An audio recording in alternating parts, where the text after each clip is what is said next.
Muy buenas noches, querido amigo, querida iglesia, qué lindo que es hoy poder compartir nuevamente con cada uno de ustedes la palabra de Dios. Como habrás visto, hoy no está presente la plantilla del profeta Jeremías, del libro que venimos desarrollando en un estudio devocional a lo largo de este tiempo, porque hoy vamos a hablar o vamos a compartir una palabra para el tiempo presente, una palabra para la iglesia, para este tiempo presente. Eso no quiere decir que interrumpamos definitivamente el libro del profeta Jeremías, sino que lo retomamos la semana que viene para continuar con todo aquello que nos está arrojando acerca del carácter de este hombre de Dios, el carácter de Dios y de las circunstancias, ¿no?, que este pueblo o por las cuales este pueblo tuvo que pasar. Hoy me gustaría compartir una palabra de Dios pertinente para el tiempo presente, para lo que hoy nos está tocando vivir. Para eso yo quiero invitarte a que vos puedas abrir la Biblia en el profeta Jeremías, capítulo 60, versículo 1 al 3. Jeremías 60, 1 al 3. Y la palabra de Dios dice: levántate, resplandece, porque ha venido tu luz. La gloria de Jehová ha nacido sobre ti, porque he aquí que tinieblas cubrirán la tierra y oscuridad las naciones, mas sobre ti amanecerá Jehová. Y sobre ti será vista su gloria. Andarán las naciones a tu luz y los reyes al resplandor de tu nacimiento. Qué palabra hermosa, sobre todo en el contexto que esta palabra es pronunciada. El pueblo de Dios estaba en cautiverio y realmente, si podemos hablar de tinieblas, era el momento que el pueblo de Dios estaba viviendo esas tinieblas. Tinieblas externas porque estaban siendo esclavos y tinieblas internas porque probablemente todos estaban reprochando por qué razón no escucharon la palabra de Dios en medio de la advertencia sobre lo que habría venir. Hoy estaban cosechando las consecuencias de esa obstinación y, por supuesto, cuando nos damos cuenta de que podríamos haber hecho algo bien y no lo hicimos, eso deprime nuestro interior. Entonces el pueblo estaba con tinieblas externas, pero también estaba con oscuridad interior, con un espíritu deprimido por causa de esta realidad que les estaba tocando vivir. Sin embargo, aquí viene la palabra de Dios de una manera hermosa, viene como luz. Vos fíjate que se presenta la oscuridad en contraste a la luz, y eso siempre a lo largo de la Biblia lo vas a estar viendo. ¿Qué es la oscuridad? La oscuridad, por supuesto, es la expresión del hombre caído, es la expresión del pecado. ¿Y qué es la luz? Ni más ni menos que la palabra de Dios que contrasta con esta oscuridad.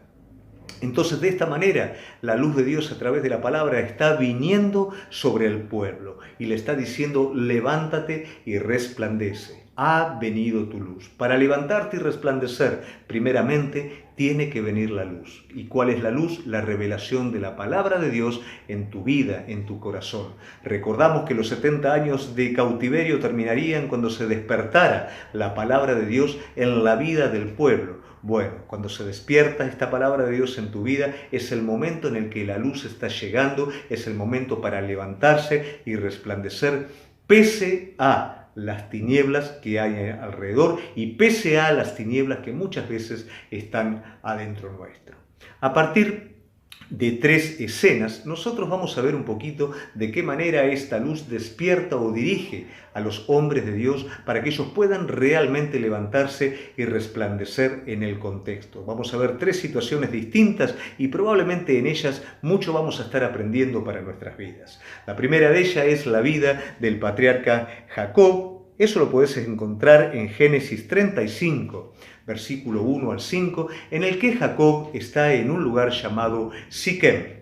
Todos conocemos el temperamento de este hombre, tildado por la obstinación, tildado por sus propios caminos. Aunque Dios conocía su corazón, toda su cobertura era muy fuerte respecto a su propia voluntad. Era él el que decidía dónde ir, era Dios el que supuestamente lo tenía que seguir. Pero aunque Dios dijo que lo seguía, Dios no era su esclavo, sino que era aquel que finalmente dirigiría su vida al propósito eterno. Pero en este momento, Jacob está en Siquem, un lugar que Dios no decidió para su vida, pero sí lo decidió Jacob. Por ese motivo, en este lugar Jacob tiene consecuencias muy graves. Su hija es violada, sus hijos toman una sangrienta venganza sobre lo que ocurrió en su hija. Es verdaderamente un desastre. Esto ocurre cuando uno está fuera del propósito de Dios, fuera del lugar que Dios está escogiendo para su vida. Vos vas a ver que en Siquem Dios no habla a la vida de este hombre de Dios. ¿Por qué? Porque no es el lugar. Solamente la luz viene a la vida de este hombre para decirle: Jacob no es en Siquem, Jacob es en Betel. Yo te quiero en Betel, en aquel lugar donde me aparecía a vos cuando vos huías de la ira de tu hermano. Bueno, yo te quiero ahí. Betel es casa de Dios, Betel es el lugar de la presencia de Dios, y Dios le está diciendo: Jacob, yo te quiero en mi presencia, yo te quiero junto a mí. Yo quiero que vos subas a este lugar, hagas un altar y esperes allí. Hay un estadio intermedio entre Siquem y Betel, que es la encima que está en Siquem.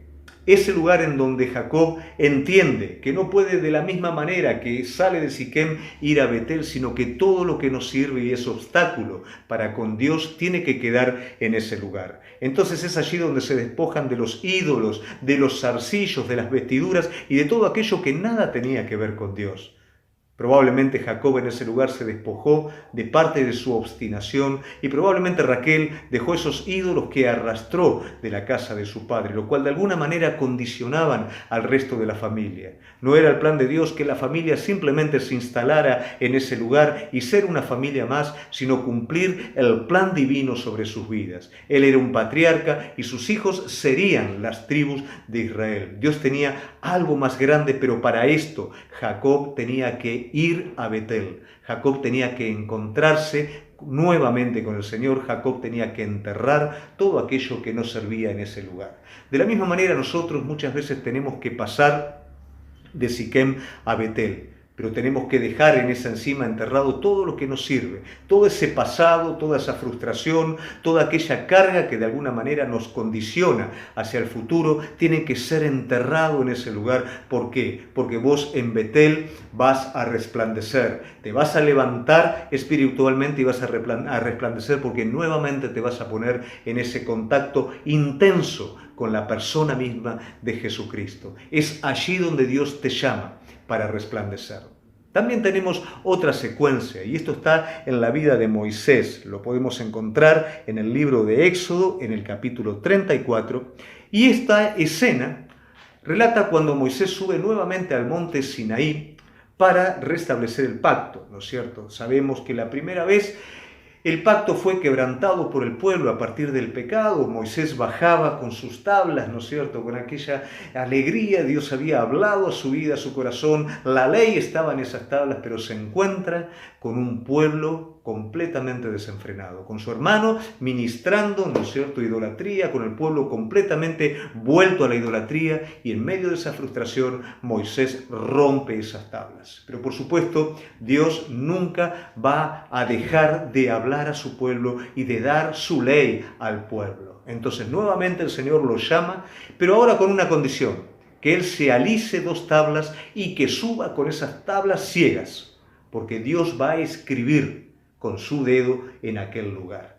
Y de hecho, Dios da la ley a Moisés en aquel lugar. Dios derrama su presencia en la vida de Moisés, y la palabra de Dios dice que cuando Moisés bajó de ese lugar, su rostro resplandecía. ¿Por qué resplandecía? Porque él había estado en la presencia de Dios. De alguna manera, aunque estaba en Sinaí, él había estado en Betel, que era en casa de Dios, en el lugar de la presencia de Dios, y también había estado en el lugar de la palabra de Dios. La palabra de Dios ahora estaba escrita en estas tablas, y Moisés resplandecía.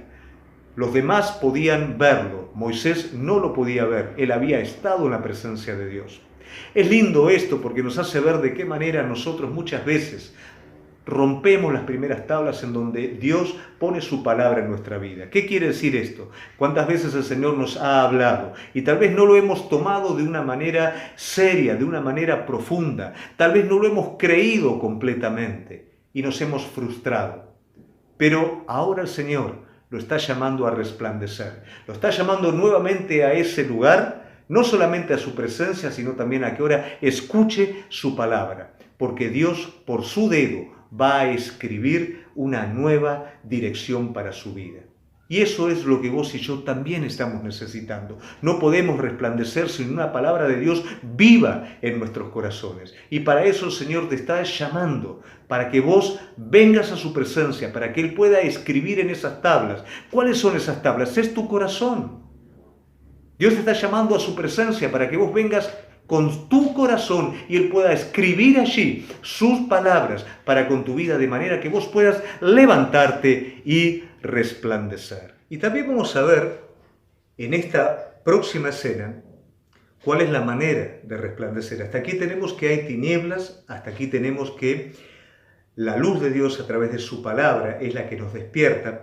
Ahora, ¿cómo nosotros nos levantamos y resplandecemos? Ya hablamos un poquito de Jacob y hablamos de Betel, de estar en su presencia. Hablamos también de Moisés recientemente y cómo en Sinaí él recibe esa palabra. Bueno, eso es lo que necesitamos. Pero ahora, ¿de qué manera nosotros nos levantamos y resplandecemos? ¿Cuántas veces hemos intentado de alguna manera, tras escuchar la palabra, hacerlo por nuestras propias fuerzas y nos dimos cuenta que no se podía? Vamos a ver lo que nos dice la palabra de Dios. Siguiendo en el profeta Isaías, y antes de ir a esa escena, 52:1 y 52:2 nos dice: despierta, despierta, vístete de poder. Oh Sión, viste tus ropas hermosas, oh Jerusalén, ciudad santa, porque nunca más vendrá a ti incircunciso o inmundo. Sacúdete del polvo, levántate y siéntate, Jerusalén, suelta las ataduras de tu cuello, cautiva, hija de Sión. Acá la luz del Señor no solamente le está diciendo levántate, sino también le está diciendo prepárate. ¿De qué manera? Yo entiendo que en estos momentos vos estás en cautiverio.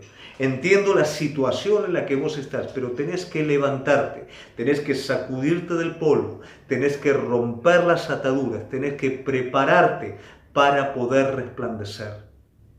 Vimos cómo Jacob tuvo que dejar absolutamente todo allí escondido en esa encima. Bueno, de la misma manera nosotros ahora, no solamente es despojarnos de eso, sino también poder cortar con todo aquello que de alguna manera nos está limitando. Por supuesto, la tiniebla, el peso del pasado, las consecuencias, eso se acumulan en nuestra vida, pero es tiempo de poder dejar sobre él todo peso y toda carga que agobia para poder correr esta carrera de la forma correcta.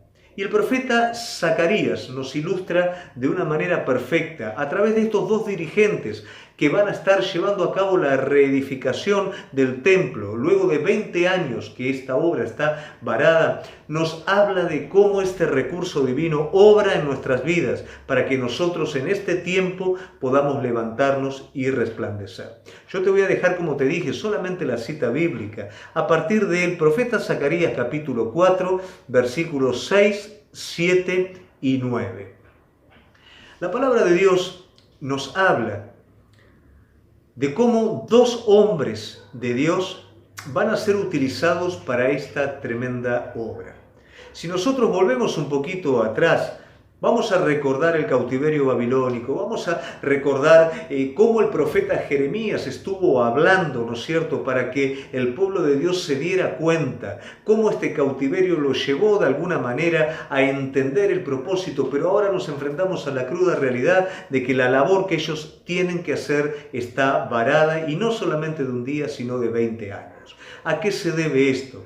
Bueno, nos vamos a dar cuenta cómo muchos de los que salieron de Babilonia no eran personas que realmente querían hacer la voluntad de Dios. Tal vez ellos escucharon la consecuencia de no obedecer, ellos respondieron por obligación, pero en su corazón no estaba el hacer la obra de Dios. Y esa era una de las primeras causas. Acá ya no había algo que detuviera, era solamente la indolencia de ellos que detenía el poder reedificar. Había un adormecimiento espiritual. A esto también se suman enemigos, se suma pobreza, se suma un montón de cosas que no eran ni más ni menos que la excusa que a ellos los estaba deteniendo. Porque de hecho, para la construcción de la muralla y para todo lo que reedificaron, la situación era peor. Pero ahora ellos estaban en la peor de las tinieblas, que no tenía que ver con la opresión externa, sino con el adormecimiento interior. Pero aquí el Señor va a levantar a dos hombres, que son Josué, el sumo sacerdote, y Zorobabel, que es el líder espiritual, ¿no? Uno es sacerdote y el otro es el líder que gobierna al pueblo, para de alguna manera recrearnos a nosotros estas dos facetas de la vida espiritual de todo cristiano, en la cual nosotros nos debemos de levantar y resplandecer. Josué como sacerdote representa la vida interior, mientras que Zorobabel representa la actividad espiritual, representa la parte espiritual ejecutiva.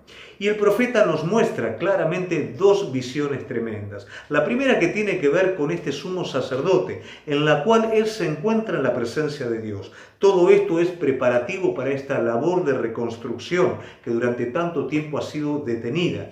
Y el profeta puede ver cómo el enemigo, sentado, ¿no es cierto?, estaba ahí al costado del Señor, lo acusa a este hombre de Dios, lo acusa a Josué. Cómo está denigrando, cómo este hombre va a poder estar reconstruyendo, qué es lo que este hombre va a poder hacer. Mirá sus vestiduras, son vestiduras viles. Pero he aquí el Señor opera en la vida de este hombre, mudando las vestiduras, reprendiendo las acusaciones del enemigo y vistiendo con vestiduras dignas a este hombre. Y dándole a este hombre un mandato del cual dependería su estabilidad, y era la fidelidad. Si él se mantenía fiel, su estabilidad espiritual permanecería. ¿De qué manera esto nos habla a nuestra vida? Así como Josué representa la vida interior de cada uno, el enemigo acusa. El enemigo está continuamente condenando de manera de poder detener nuestra vida. Pero Dios sale al encuentro del enemigo. Dios reprende al enemigo. Y a través de su gracia somos cubiertos y somos vestidos para poder desarrollar esta labor a la cual Dios nos mandó. Pero también, juntamente con esta comisión, Él nos da la misma advertencia. Esa estabilidad espiritual en nuestra vida está íntimamente asociada con la fidelidad. Si nosotros nos mantenemos fieles, Él sigue siendo fiel. Él se mantiene fiel porque no puede negar su naturaleza, pero depende de nosotros.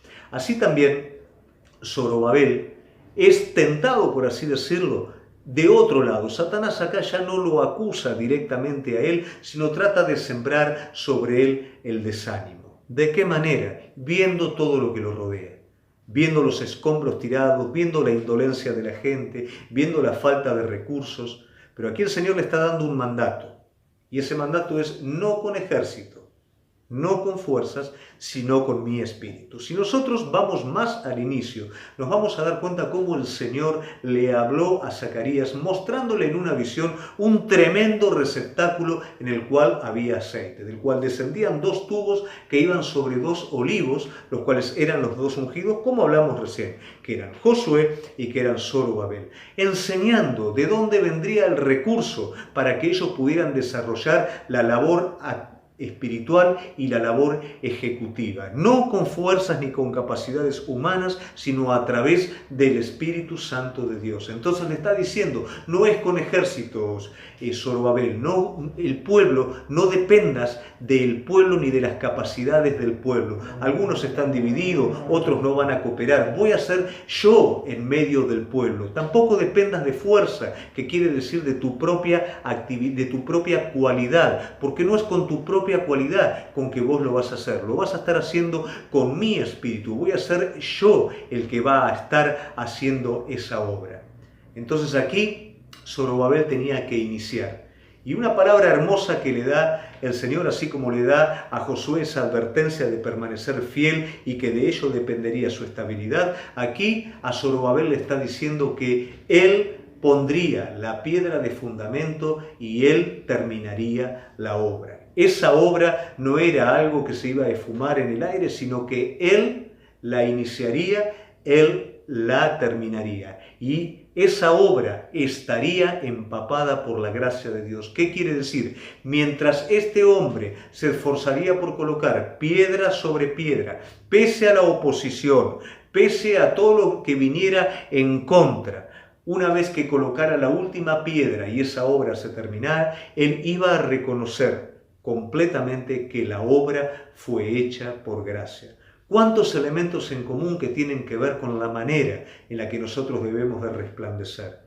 Vemos la obra de Dios en gracia contra el enemigo, defendiendo la vida de este hombre de Dios contra toda acusación, defendiendo tu vida contra la condenación y la acusación que el enemigo suelta sobre tu vida cuando te lleva a mirarte a vos mismo, mirar tus vestiduras viles, ignorando que somos vestidos por el Cordero de Dios, ignorando que es Cristo el que responde las acusaciones del enemigo a través nuestro, que no es nuestra dignidad, no es nuestra capacidad. Nosotros, Dios puso un corazón para con Él, pero somos débiles. Sin embargo, en Él somos fuertes y Cristo en nosotros responde toda acusación, pero sí tenemos esa responsabilidad de fidelidad para mantenernos estables en nuestra posición espiritual. O Zorobabel, todas esas situaciones que venían en contra, Él está diciendo, es con gracia, Zorobabel, es mi gracia, es mi espíritu que lo va a estar haciendo, y cuando vos termines no vas a poder hacer otra cosa más que glorificar mi nombre.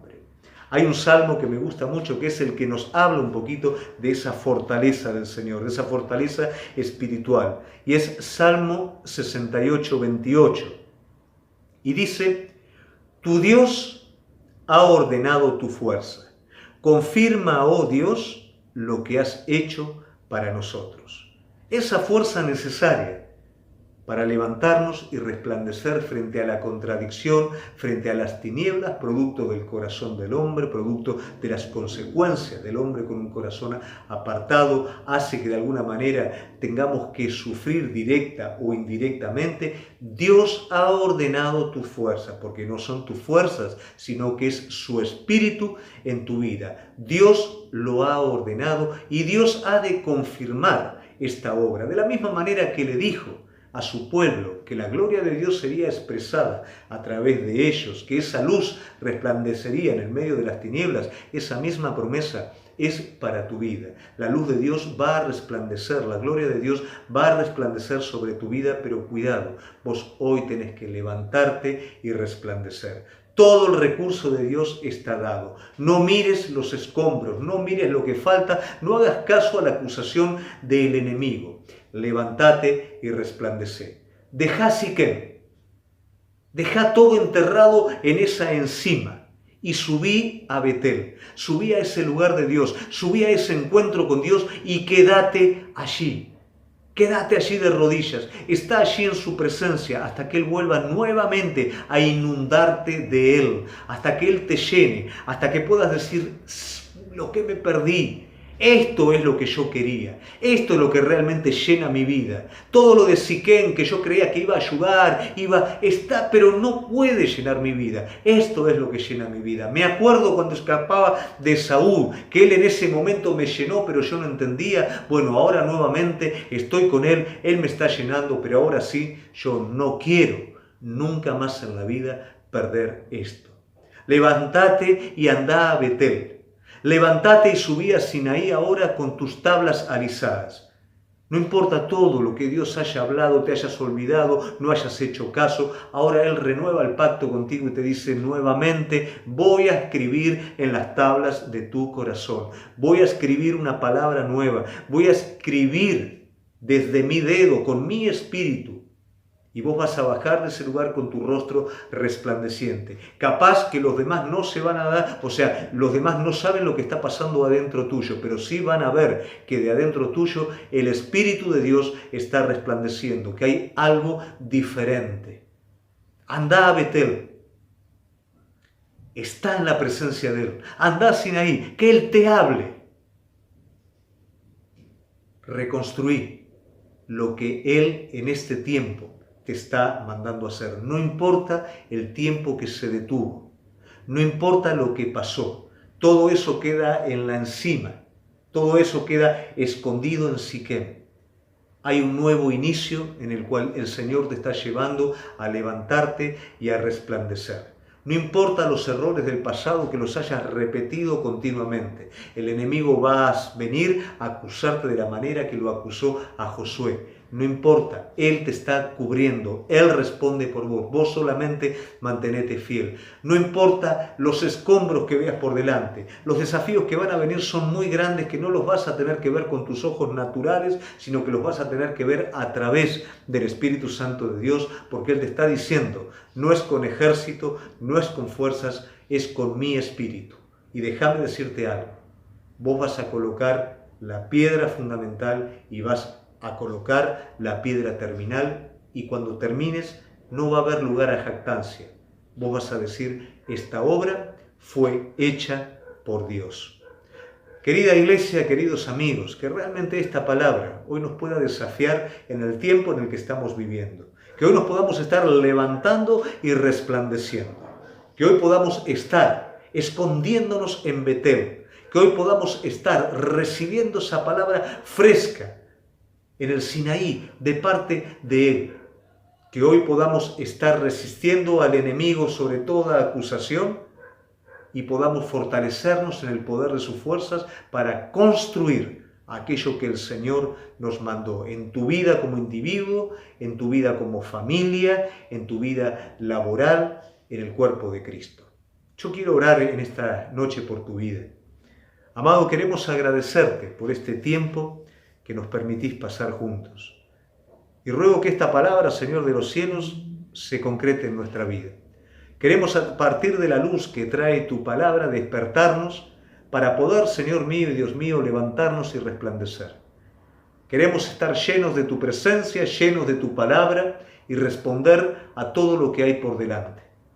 Amado, yo ruego que este sentir pueda estar presente en la vida de cada uno de tus hijos, en mi vida también. Te doy gracias en el nombre de Jesús. Amén.